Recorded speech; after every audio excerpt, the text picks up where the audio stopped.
Welcome to Radio Children.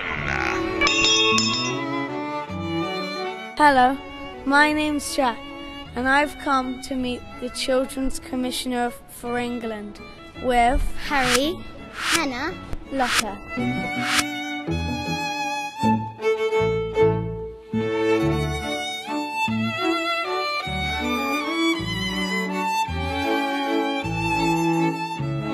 Hello Jack, and you're very welcome, all four of you. You're really, really welcome here today in the 11 million. So thank you for coming. What gave you the idea to set up the 11 million organisation? Yes, well, I was appointed. I was given this post 2 years ago. It's a new one, as you probably know, made by Parliament. And my office was called the Office of the Children's Commissioner. Now, when we started talking to children and young people, they said, "Oh, that is seriously boring. And how can we feel that we relate to something called the Office of the Children's Commissioner?" So we worked with lots and lots of children across the country and said, "Well, you design our brand for us." Do you know why it's 11 million? No. Yeah, because 11 million children in England. Absolutely right, Jack.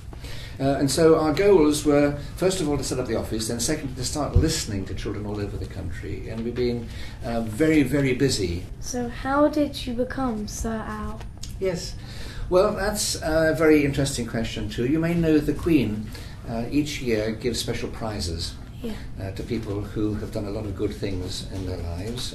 There are things called knighthoods, and then there are other things called MBEs and CBEs and so on, and these are for people who've done a lot of good things. And the Queen makes 28 people a knight every year, and so I was really, really very, very pleased. Last of all, I got the best job in the world by being the Children's Commissioner and working with you guys across the country.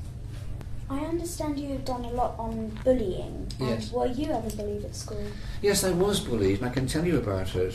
And when I was 10, my family moved down to Surrey, just outside London, and I was immediately bullied because I spoke in a funny way. What do you guys think about bullying? Do you think bullying is a good thing or a bad thing?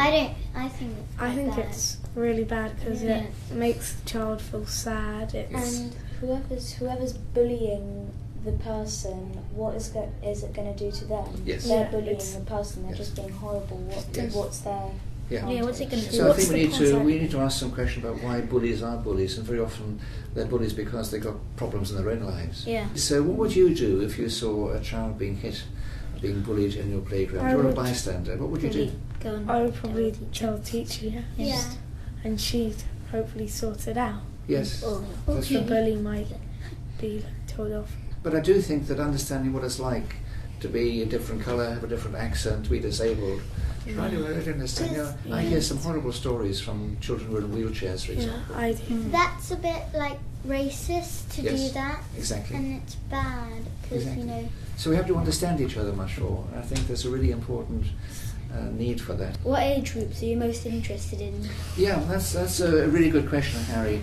And my job is to be concerned about every child from the moment of birth, from a newborn baby, right the way through to the age of 18 and then to 21 for children who've been looked after. So we try to get a wide range. It's very easy to talk to children who can talk. I've got to be aware of the problems for children who can't talk. What was Takeover Day, and are you going to do it again this year? Yeah. Takeover Day happened because children across the country told me how much all the time a lot of adults don't like them.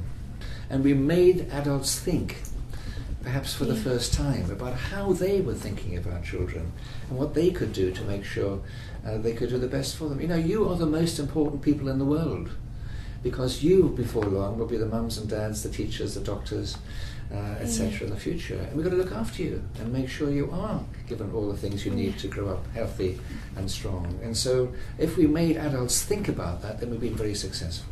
Do you think school dinners are healthier now than they used to be?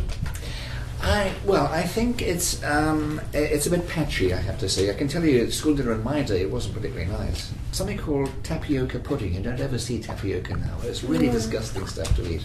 And we had to eat it. We were made to eat and clean our plates. Now, I've been to some schools. Lunchtime is great. They have a big choice of salads and healthy things. And they also try to introduce children to different tastes. With Chinese food and with Indian food and so on. So some schools I've been to really do have very good school meals, and above all they listen to the children what they'd like to do. Do Do you think pets are important in a child's life? And how can I persuade my dad to get one?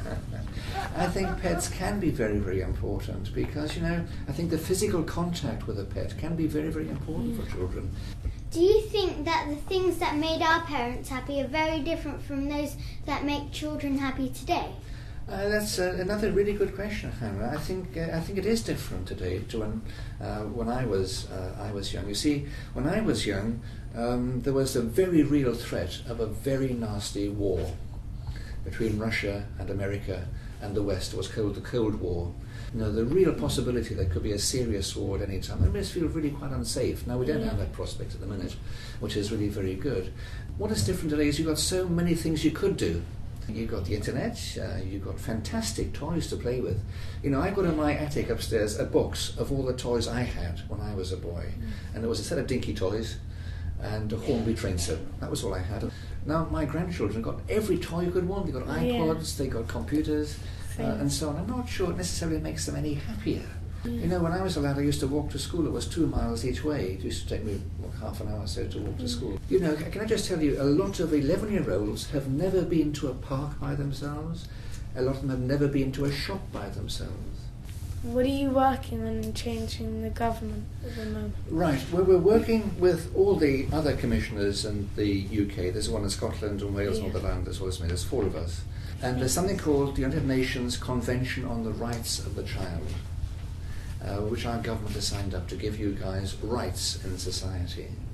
And this year, at the United Nations in Geneva, we'll be asking our government, what have you done to make sure children have got the rights that we know they should have? And one of the issues, for example, is about smacking children. Now, what do you think about this? I think they should choose a different punishment. Yes, such as? Not As, like send them to the room or writing lines or something like miss that. bedtime, like early bedtime. Yeah. Then they probably Do know. what you're told straight away, first time. Right. So what do you think, Lottie? Do you think children should be smacked or not? No, I think it's child cruelty, really. It is. Because Yes, exactly. Well, we agree with you. In our school, they don't actually smack you.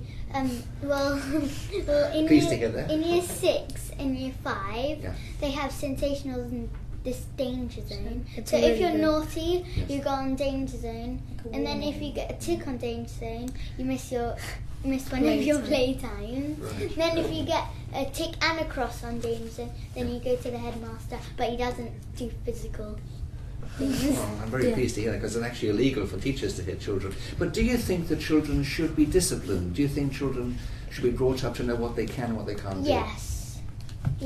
Anybody disagree with that? There should be some rules. Quite right. Yeah. Thank you. Thank Anne. you.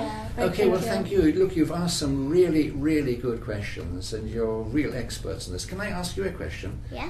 Can you each think of one thing, Yeah. only one thing you've learned this morning from talking to me? How to persuade my dad to get a dog.